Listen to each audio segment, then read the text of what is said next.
Kalau kita mau menang pengadilan, kita nggak perlu berdebat di pengadilan. Kita selesaikan dulu under table transaction kan. Kan gitu kan, lawyer sama lawyer, lakukan dulu di bawah meja, lawyer dengan hakim, baru diputuskan di pengadilan. Dan itu jadi rahasia publik. Nah, bagian ini yang tadi disebut Raffi sebagai culture yang buruk dari pengadilan. Nah, saya kira tetap kita ingin agar supaya negeri ini tumbuh. Dan sekarang kita ada dalam suasana gelap, kegelapan. Ada pepatah mengatakan, the darkest hour is death before the dawn. Saat yang paling gelap adalah sebelum terbitnya matahari. Nah, kita ingin agar supaya matahari terbit sebelum 2024. Terbitkan matahari. Walaupun ayat konstitusinya belum berubah, tapi kesepakatan barunya itu sudah mengubah ayat konstitusi walaupun secara formal belum berubah. Nah, saya hanya ingin mencatat bahwa ada fenomena seperti itu ketika masyarakat berpikirnya. Jadi maksud saya jangan khawatir, ayat-ayat konstitusi bisa menyesuaikan di belakang hari. Ini pretext yang bagus buat para.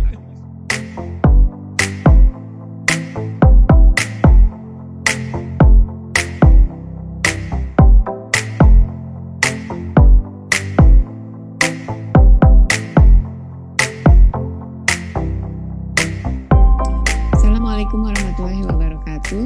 Hai sahabat BWM, kembali kami hadir kali ini melalui Zoom tanpa mengurangi kualitas konten yang cerdas dan mendidik serta berkualitas. Kali ini kami menampilkan narasumber yang sudah tidak asing lagi di channel ini, yaitu Mbak Suryani Motik, seorang pengusaha wanita yang sukses. Kemudian tampil perdana di channel ini yaitu Bung Refli Harun, dan yang ketiga adalah tokoh yang selalu hadir dan kehadirannya selalu ditunggu-tunggu di channel ini yaitu Rocky Gerung. Pembahasan yang akan dibahas kali ini adalah mengenai masalah hukum di Indonesia.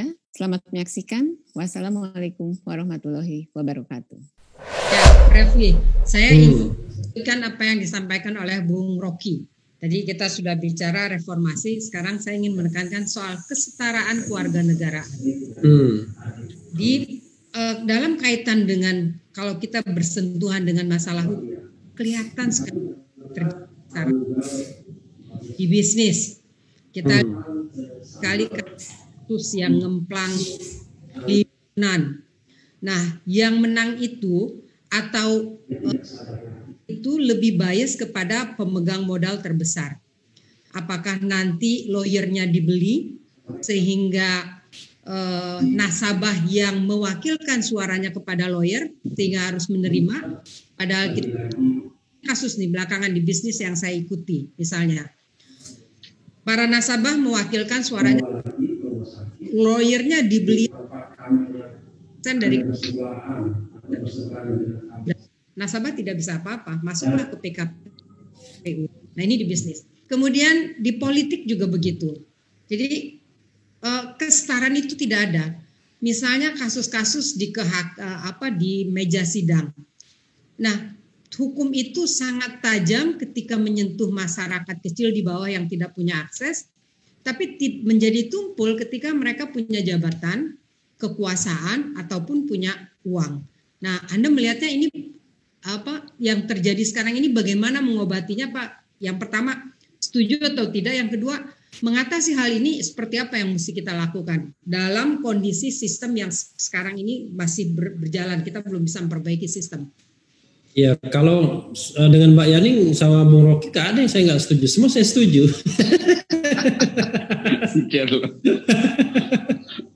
Jadi kalau kita melihat hukum kita ini kan paradoks yang hari ini terjadi itu seperti Novel Baswedan dan Joko Sugiarto Chandra, ya kan? Jadi orang paradoksnya mengatakan pemberantas koruptor dimusuhi, yang koruptor ya, yang korupsi malah dikawani, kira-kira begitu. Itu paradoks yang menurut saya memang sudah di luar akal sehat, ya. Jadi orang tiba-tiba memusuhi Novel Baswedan dan kemudian seperti tidak ada masalah dengan Joko Chandra, kira-kira begitu dalam perspektif penegak hukum tentunya, ya. Jadi yang sekarang ini kan paranoidnya kalau kita datang ke rumah Novel Baswedan seolah-olah kita bagian dari komunitas kampret. Padahal nothing to do dengan politik harusnya kan. Karena yang kita bela adalah ini orang yang aniaya karena menjalankan fungsi yang maha penting dalam yang sudah menjadi agenda reformasi yang tidak pernah dilakukan secara baik, yaitu pemberantasan korupsi. Itu satu. Yang kedua, memang kita kan harus menghancurkan feodalisme dalam penegakan hukum itu. Nah, kalau feodalisme dalam penegakan hukum itu sama seperti feodalisme birokrasi menurut saya. Makin tinggi pangkat seseorang, makin berasa dia menjadi bukan pelayan, menjadi bos. Ya kan? Itu yang sulitnya. Saya kira Mbak Yani pasti merasakan betul. Jadi kalau kita misalnya urusan dengan apapun, kalau berhadapan dengan mereka-mereka yang sudah punya jabatan, apalagi jabatan di bidang hukum, kalau tidak tunduk-tunduk, tidak menyembah-nyembah, ya kan? Atau kita tidak bawa nama-nama atasan dia, kira-kira kita bukan dilayani, ya, tapi akan ditekan seperti itu. Coba bayangkan, ya, orang yang tidak punya akses, orang-orang besar misalnya, akan susah sekali berurusan dengan hukum. Maka kalau kita mau memenangkan sebuah pertarungan hukum sekarang ini yang berbau ekonomi tentunya, ya ada dua saja. Satu, membayar, menyuap, dan itu biasanya silent operation, nggak mau diomong-omongin. Atau kedua, kita menggunakan pengaruh kita, baik karena kita tokoh publik maupun kita kenal dengan tokoh-tokoh besar untuk memenangkan pertarungan itu. Nah, dua-duanya kan tidak sehat jadinya. Ya. Karena ada inequality di situ, ya, ada ketidakseimbangan, ada ketidakadilan di situ. Jadi kalau kita mau bertarung ibaratnya sama-sama tangan kosong, itu sudah beda kondisinya. Ya, seperti pertarungan gladiator, sudah diciderai punggungnya, ya kan, dikasih pula harimau di belakangnya, kira-kira begitu. Cuma dalam film gladiator masih menang itu gladiatornya. Tapi kalau dalam dunia nyata, nah itu akan susah kan kita memenangkan pertarungan itu. Nah, menurut saya memang gimana ya jalan keluarnya? Saya selalu mendambakan ada strong leader itu, ya, but benevolent, yang baik hati, ya, kuat tapi baik hati. Dengan kuat dan baik hati itu dia merombak struktur feodal itu di antara penegak hukum tersebut untuk menggantikan struktur feodal menjadi struktur yang melayani. Bahwa kita harus kembali kepada amanat pembukaan Undang-Undang Dasar, bahwa peran penguasa, peran pemerintah itu adalah melayani, melindungi. Kan begitu? Jadi kalau ada orang yang dianiaya misalnya seperti Novel Baswedan datang ke penegak hukum, ya harusnya penegak hukum atau bagian dari state itu yang melindungi, mengayomi, memberikan healing, ya, sebelum kemudian pengadilan memberikan keadilan bagi dia, kan kira-kira begitu. Kalau ini enggak, malah politisi ngembat dia mengatakan bahwa itu rekayasa. Coba bayangkan, orang sudah kehilangan satu mata 100% buta, yang lain tinggal 60%, masih juga tega-tega dikatakan bahwa itu adalah rekayasa. Dan kalau ada orang yang merekayasa dengan mencelakai dirinya sendiri, membutakan matanya, itu pasti orang terbodoh sedunia. Kecuali tidak ada bukti-bukti yang bisa kita lihat secara fisik. Saya mengharapkan bahwa, ya selalu saya berharap bahwa selain revolusi yang tadi dikatakan Bung Rocky, dan kita tahu korbannya besar, dan juga selain korbannya besar juga tidak menentu, ya, bagaimana ujung ceritanya, ya barangkali yang kita harapkan soft itu adalah ya munculnya kepemimpinan yang tadi. Pemimpin yang kuat tapi baik hati. Kalau sekarang saya serahkan pada Bung Rocky menilainya. Apakah dia kuat, apakah dia baik hati. Saya kira itu Mbak Yani. Jadi saya selalu berharap bahwa, berharap ya, bukan menganalisis, tapi berharap 2024 itu ada perubahan yang signifikan. Bukan berharap, bukan menganalisis. Kalau menganalisis nanti putus asa. Tapi berharap itu cermin orang yang sudah putus asa. Karena itu dia berharap. Bung Rocky. Iya. Kalau apa ya, memang kadang-kala kita bisa bertahan hidup karena masih ada asa. Jadi masih punya harapan. Itu tingkatan yang paling rendah mungkin ya. Dengan saya gini, kalau kita nunggu sampai 2024 itu lama banget ya, pasti korban. Wah, ini hati-hati nih, bisa makar nih. Ini analisa. Kalau 2024 kan akan banyak korban, di bisnis juga akan banyak korban gitu. Dan banyak teman-teman saya yang pengusaha kecil menengah, yang uangnya terus hilang gitu, yang nggak akan bisa tertolong. Nah, dalam kurun waktu sekarang sampai ke 2024 apa yang harus dilakukan? Apakah misalnya di era sosmed gitu, ada hal lain untuk mengawasi para penegak hukum ini, paling tidak lebih hati-hati, lebih mikir gitu loh, supaya tidak terlalu jauh perginya, menyimpangnya. Para lawyer juga main matanya atau terima sogokannya, jangan keterlaluan lah. Kalau dia disumpah mewakili nasabah orang yang dibela, bukan yang ngebela lawannya gitu loh. Ini kan sekarang kejadian seperti itu. Jadi kalau lawyernya itu bisa dibeli sama pihak lawan gitu. Ini kan agak mengerikan kondisi di kita. Dan kemudian sistem peradilan mulai dari panitera sampai ke ujung itu udah bisa diselesaikan semua dengan uang atau kekuasaan gitu. Nah itu apa yang bisa dilakukan gitu? Saya kira nggak ada lagi yang bisa dilakukan karena kita udah masuk pada satu fase, orang ekonom bilang diminishing return gitu. Artinya input apapun yang diberikan, mau baik mau buruk, nasihat ataupun protes pada pemerintah, dia nggak akan berubah lagi keadaan. Bahkan akan resultnya adalah diminishing return. Jadi soal itu yang mestinya kita terima sebetulnya, bahwa berharap 2024, ya memang itu harapan konstitusional begitu kan. Tapi orang tidak lagi pakai logika konstitusi itu.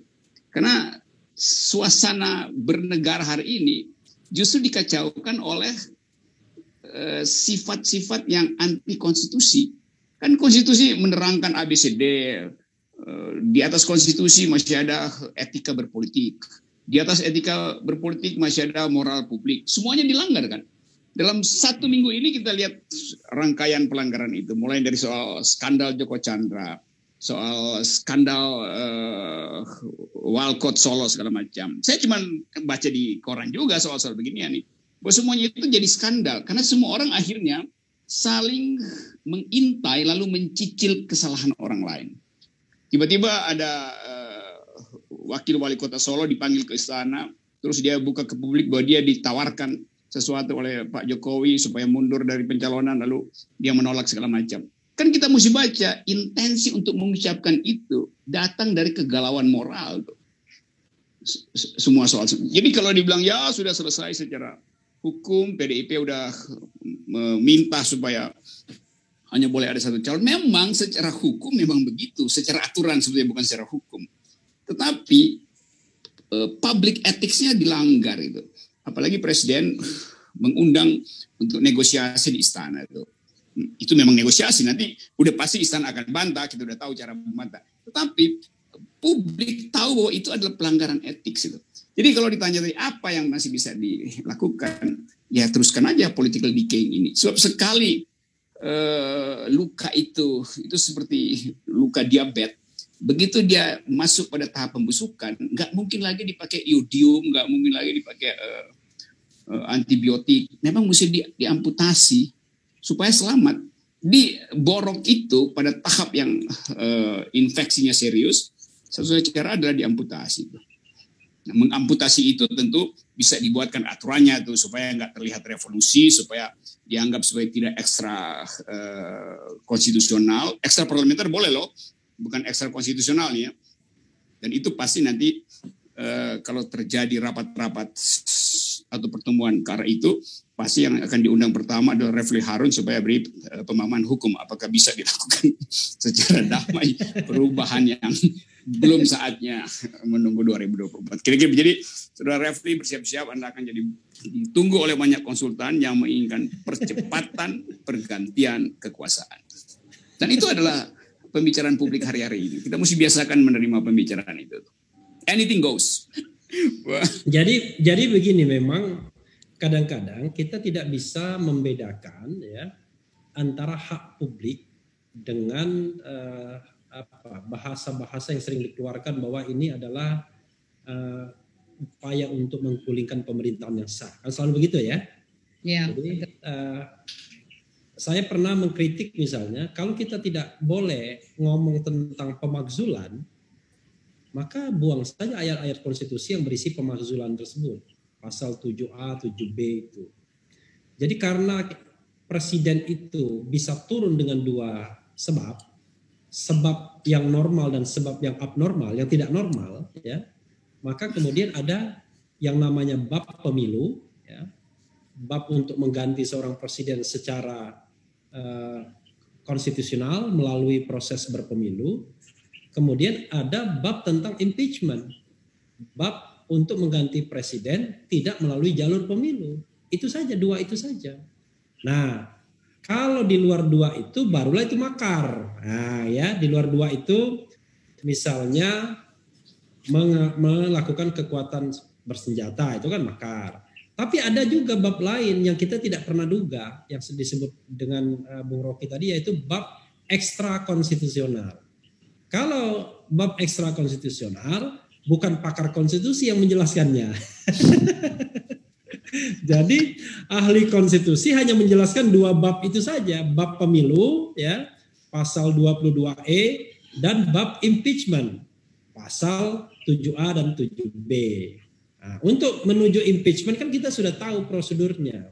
Harus ada mayoritas DPR yang mengatakan bahwa presiden sudah melakukan pelanggaran hukum berat, baik berupa pengkhianatan terhadap negara, suap, kemudian juga tindak pidana berat lainnya, atau kemudian melakukan korupsi, melakukan perbuatan tercela, atau tidak lagi memenuhi syarat. Nah, salah satu syarat yang penting itu kan syarat mengenai kemampuan, mampu secara jasmani dan rohani untuk menjadi presiden dan wakil presiden.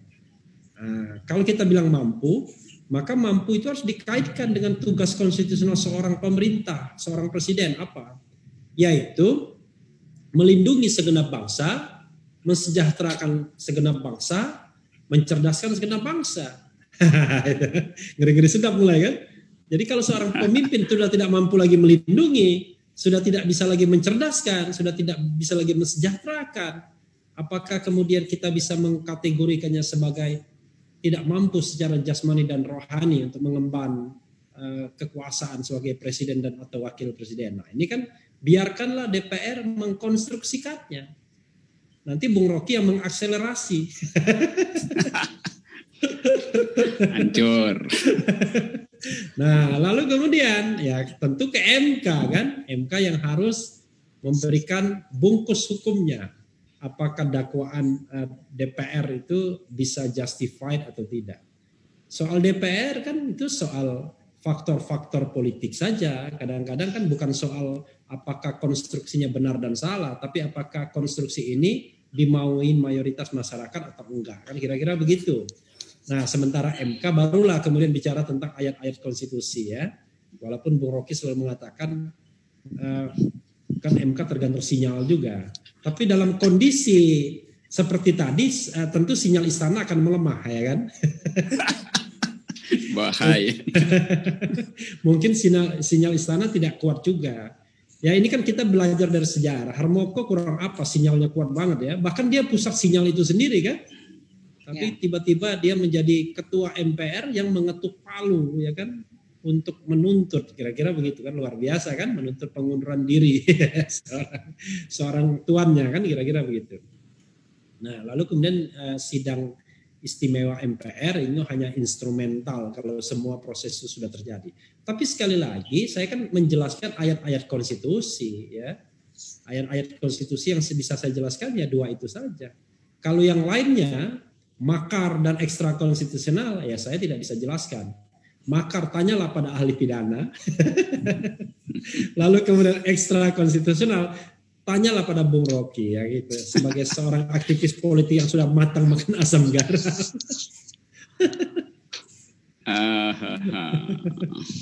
mungkin langsung mau nyambung karena tadi pancing itu. Ya, saya akan pakai ayat-ayat konspirasi. Jadi kalau kita lihat keadaan masyarakat hari ini, ada opini yang keras, bukan sekedar opini, udah menjadi energi baru untuk mulai membicarakan perubahan di luar sistem election kita. Jadi di luar kalender 2024. Di mana kita bisa deteksi itu, gumpalan energi ini ada di WA Group Mak-Mak, ada di WA Group pengusaha, ada di WA Group dosen, ada di WA Group komunitas macam-macam. Jadi kalau disurvei sebetulnya, secara sosiologis kehendak untuk perubahan itu sudah sedang berlangsung. Walaupun dirigennya belum ada, tapi orkesnya udah jalan itu. Dan bahayanya pemerintah tidak bisa mendeteksi itu. Karena dia nggak punya kemampuan untuk melihat betapa rapuhnya legitimasi kekuasaan hari ini. Institusi yang paling kita hormati, hukum, dengan peristiwa Joko Chandra itu makin mempertebal keinginan untuk menghasilkan perubahan secepat-cepatnya dalam tempo sesingkat-singkatnya. Jadi sekali lagi dorongan perubahan itu seringkali meninggalkan aturan hukum. Dan itu terjadi di dalam keadaan di mana pemerintah memang kehilangan legitimasi.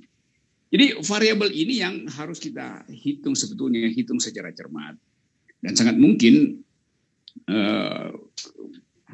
kondisi yang 2 minggu ke depan begitu keadaan ekonomi betul-betul memburuk. Sampai sekarang kita nggak tahu apa sebetulnya yang terjadi dengan rapat-rapat kabinet di bidang ekonomi itu. Macam-macam isu muncul tuh.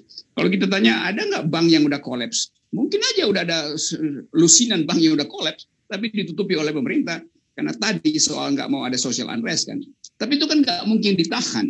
Apalagi sinyal internasional akan kasih tahu sebetulnya, wah ini jangan lagi great investment ke Indonesia itu udah turun drop jauh sekali. Nah begitu faktor internasional bermain dan mereka pasti sedang menunggu, termasuk cari untung dari keadaan kekacauan ekonomi nasional.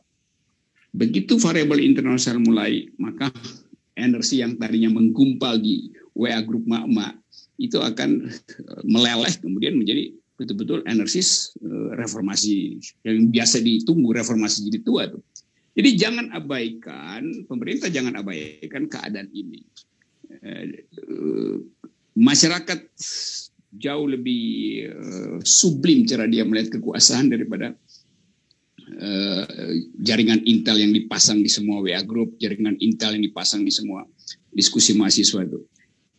Nah, saya mau tegaskan sebetulnya bahwa banyak deteksi dari kalangan akademisi yang dari awal sudah menunjukkan bahaya dari keadaan semacam ini ketika informasi tidak dilenturkan, tidak diberi akses pada publik. Kalau ditanya sekarang demokrasi, ya udahlah indeks kita udah buruk sekali. Kalau kita usut lagi sebetulnya siapa penyebab demokrasi itu memburuk, ya udah pasti kekuasaan. Tapi lebih dari itu, pemimpin-pemimpin redaksi dari media-media mainstream juga adalah perusak demokrasi. Karena mereka takut untuk memberitakan hal yang mereka dengar dan mereka lihat dengan mata sendiri apa yang terjadi di istana. Jadi kita sebetulnya hak kita untuk memperoleh informasi justru diedit oleh para pemerat media-media mainstream. Nah ini yang menunjukkan bahwa hak publik untuk mengetahui apa sebetulnya yang sedang terjadi di jantung kekuasaan tidak mungkin diperoleh justru karena terhalang oleh institusi-institusi demokrasi sendiri. Pers itu kan institusi demokrasi, tapi dia sekarang jadi sekedar kantor berita istana, bahkan jadi PR kekuasaan tuh. Nah akibatnya kita publik mencari informasi lewat gorong-gorong, lewat lorong-lorong gelap, dan itu yang beredar rutin di WA Group segala macam aktivitas politik non negara. Dosen punya WA Group sendiri, dokter punya WA Group sendiri tuh, UMKM punya WA grup sendiri, mahasiswa, semuanya sama mencari keterangan di luar sistem resmi negara. Nah, bahayanya orang yang mencari keterangan di luar sistem resmi negara, informasi negara, artinya tidak lagi percaya pada informasi negara. Nah, itu yang disebut momen krisis legitimasi. Nah, momen krisis legitimasi selalu tidak akan lagi peduli pada ayat-ayat konstitusi, karena kekuatan sosial sudah berlangsung di luar kendali sistem konstitusi kita. Nah, nanti tinggal dirumuskan apakah itu konstitusional atau itu adalah reformasi. Itu aja keterangannya. Iya, ini ya, Bung Rocky memang betul kata Refli, kalau soal di luar silakan Bung Rocky. Nah, saya gini. Ini di dalam, ini masih di dalam, masih di webinar, masih di dalam. Masih di dalam. Saya kepingin tarik lagi ke Bung Refli nih. Tadi ada yang menarik gitu. DPR ini kan perwakilan dari masyarakat, dan tadi sudah dijelaskan di masyarakat tuh ada dua kelompok sebenarnya. Kelompok yang ingin berdiskusi, ingin memperbaiki, yang sebenarnya juga sudah tidak nyaman atau merasa keadaan sekarang ini tidak terlalu baik dan berharap menyalurkan suaranya ke DPR. Tapi kita tahu DPR sendiri mungkin kurang sensitif gitu, kurang peka terhadap keadaan-keadaan yang di luar. Yang didengar tuh hanya apa yang mau didengar, atau mungkin juga daya analisanya yang kurang gitu. Dalam artian ya tadi, karena leaders kemampuannya tidak ada, susah. Nah, pertanyaannya dalam kondisi yang begini, kalau kita mau bicara perubahan secara konstitusional gitu, secara aturan yuridis formal.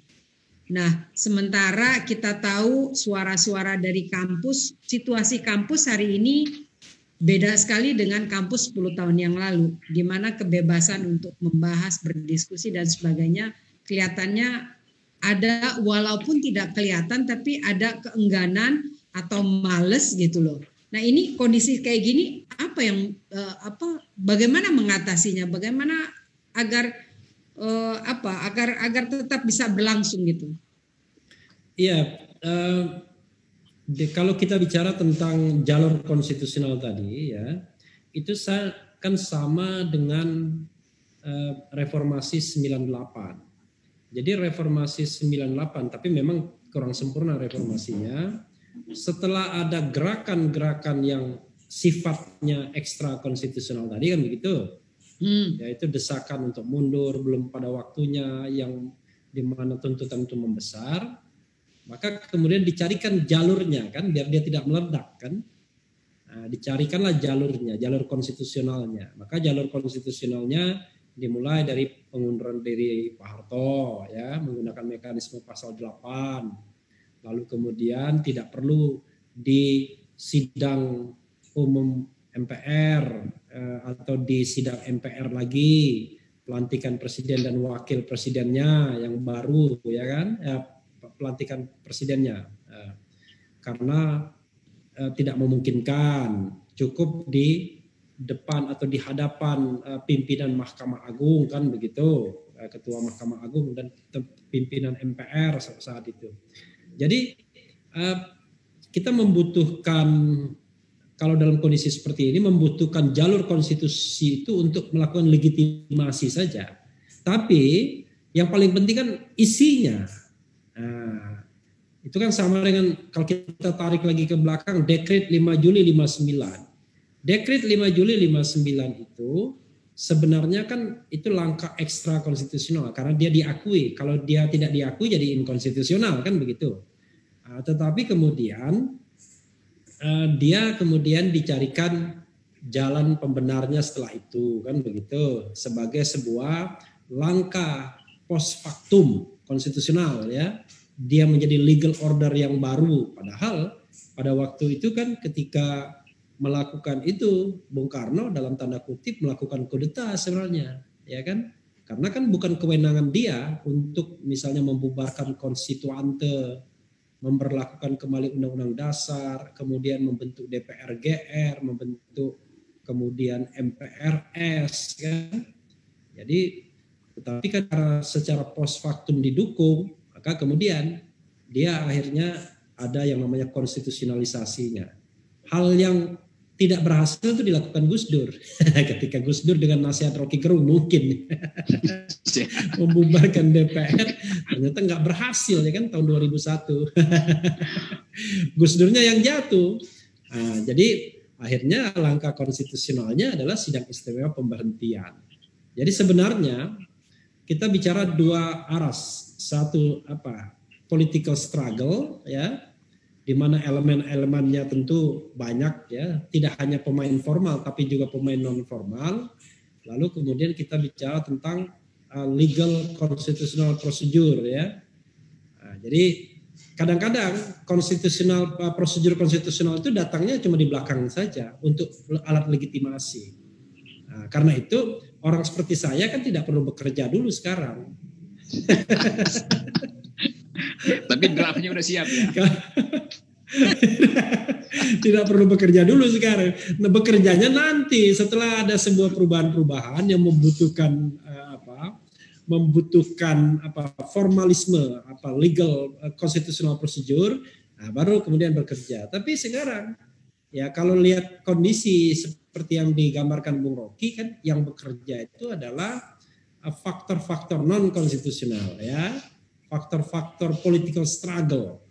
Jadi ketika bicara political struggle, memang kadang-kadang ya langkah-langkahnya kadang-kadang bisa di luar konstitusi. Di luar konstitusi itu kadang-kadang secara negatif, kalau dia kalah disebut non konstitusional, kalau dia berhasil jadi ekstra konstitusional, dan secara post factum kan menjadi constitutional order yang baru ya kan. Nah, sebagai contoh misalnya Habibie. Kalau menurut konstitusional ordernya ya harusnya kan menjabat sampai 2003 ya. Tahun 98 kan? Iya. Masa jabatan Pak Harto kan 2003 harusnya. Dan itu pasal konstitusinya belum berubah waktu itu.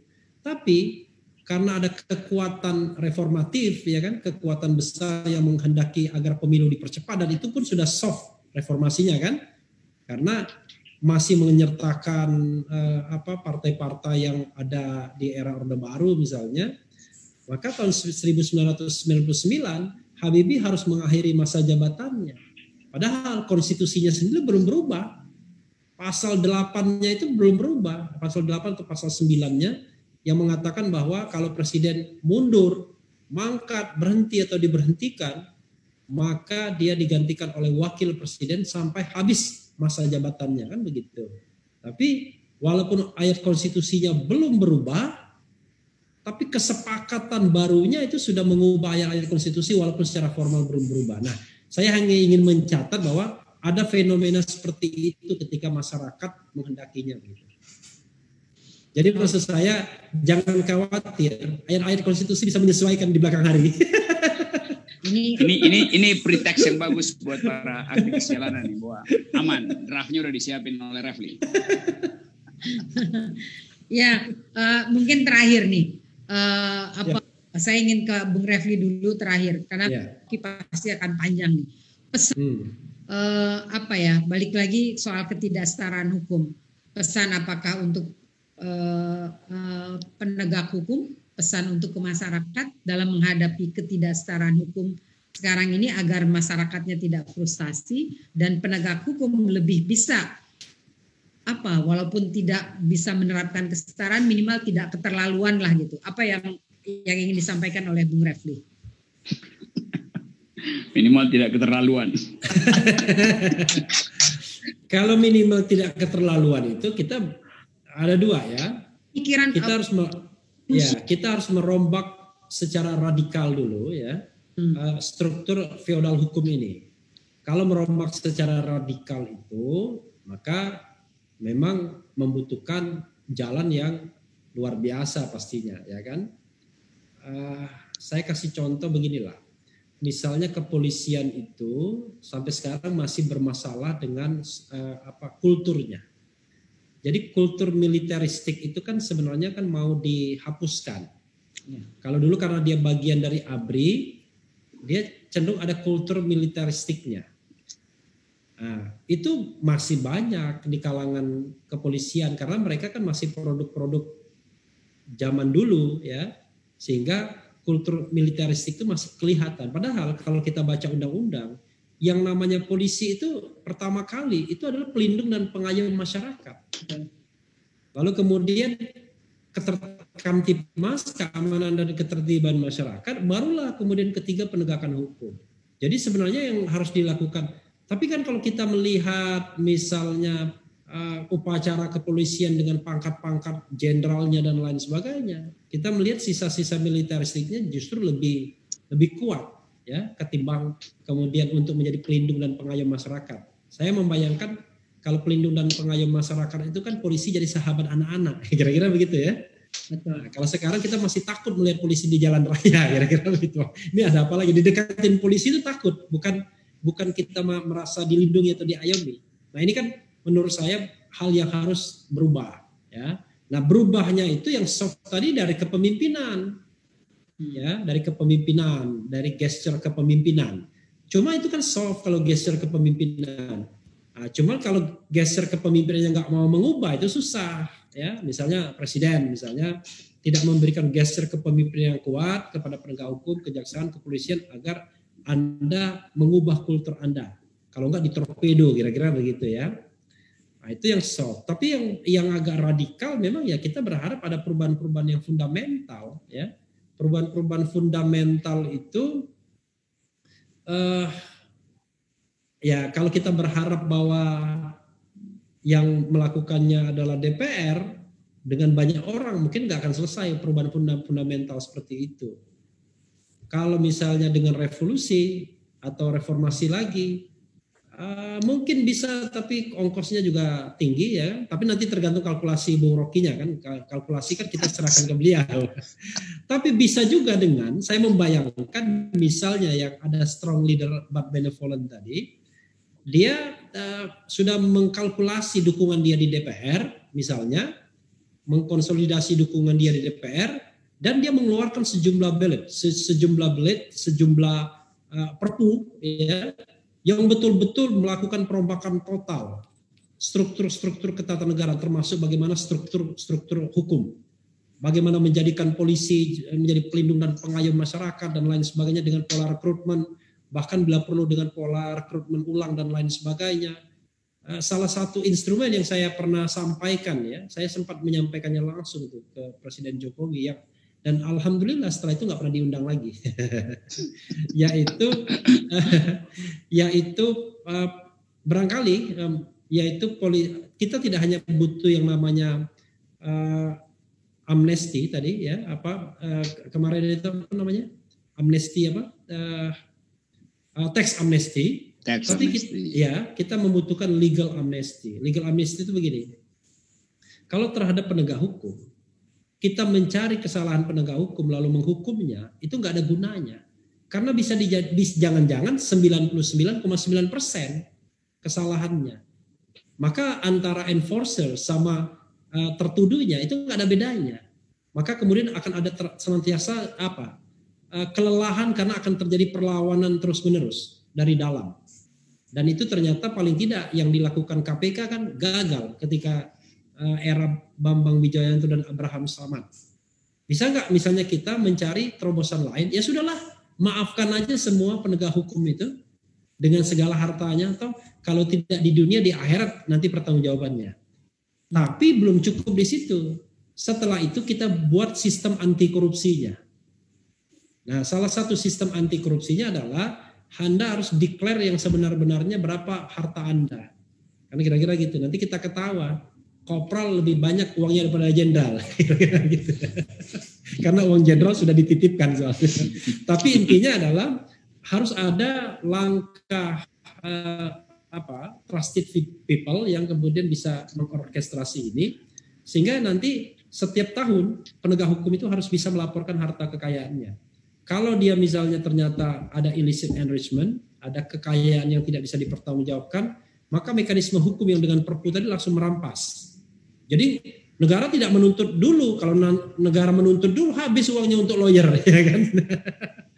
Bayar untuk lawyer, lalu di sana juga bayar lawyer, ya kan?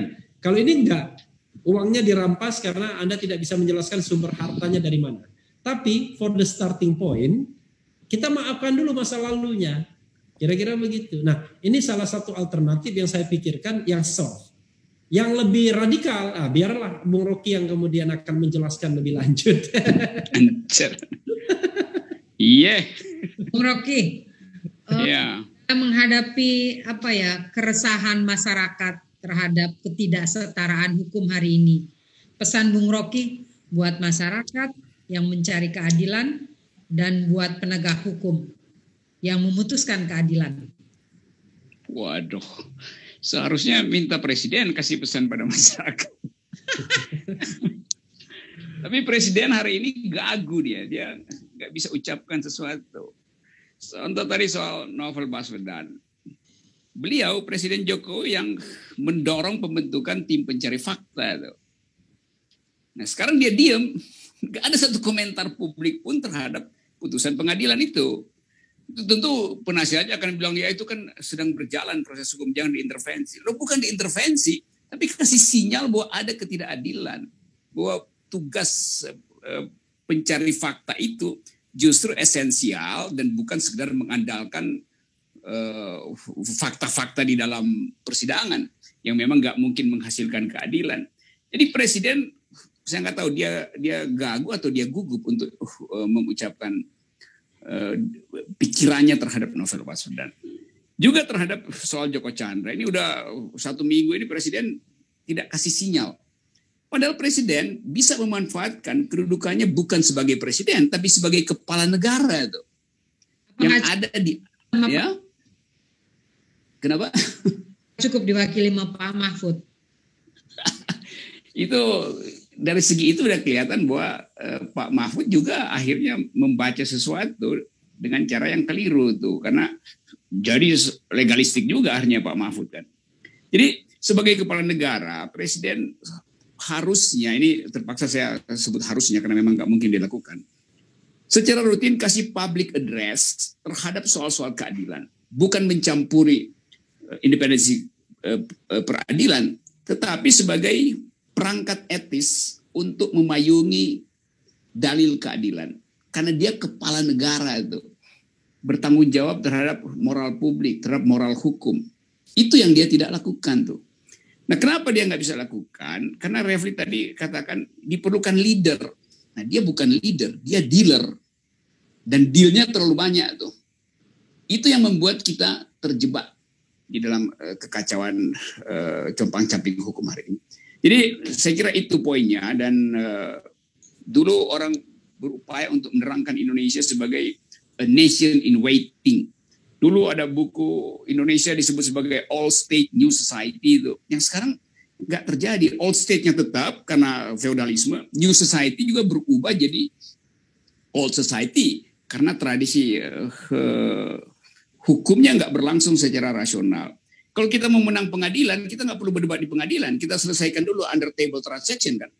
Kan begitu kan, lawyer sama lawyer, lakukan dulu di bawah meja, lawyer dengan hakim, baru diputuskan di pengadilan. Dan itu jadi rahasia publik.